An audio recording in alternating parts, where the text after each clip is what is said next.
So, napansin nyo na po ba guys yung bagong update ng Messenger, which is mayroon yung Meta AI, which is pwede tayong mag-search or magtanong sa kanya. So, subukan nating magtanong kung ano ba yung isasagot niya.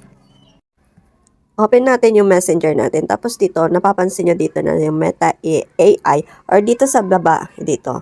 Pindutin natin yan, Meta AI. Tapos sabi niya, ask Meta AI anything. So, try nating mag-ask. Kunwari, ang ask natin is, how to show love to the person who loves you but you don't love in the same way. Ayan. So, try natin kung ano yung sasabihin or isasagot ni Meta AI. Ayan. Meron na siyang reply. So, tingnan nyo guys yung reply niya.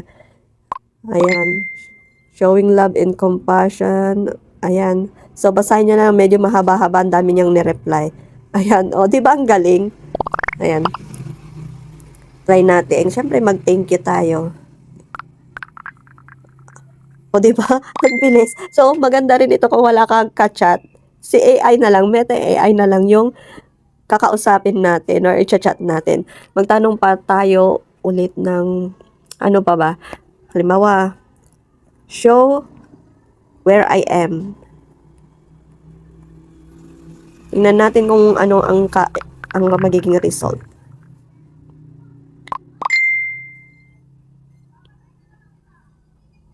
Sabi dito, link unavailable daw.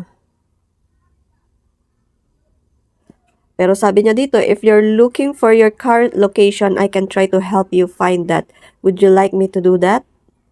So, try natin, yes. Ayan, so tuturuan niya tayo kung paano malulocate yung current na location natin. O, di bang galing?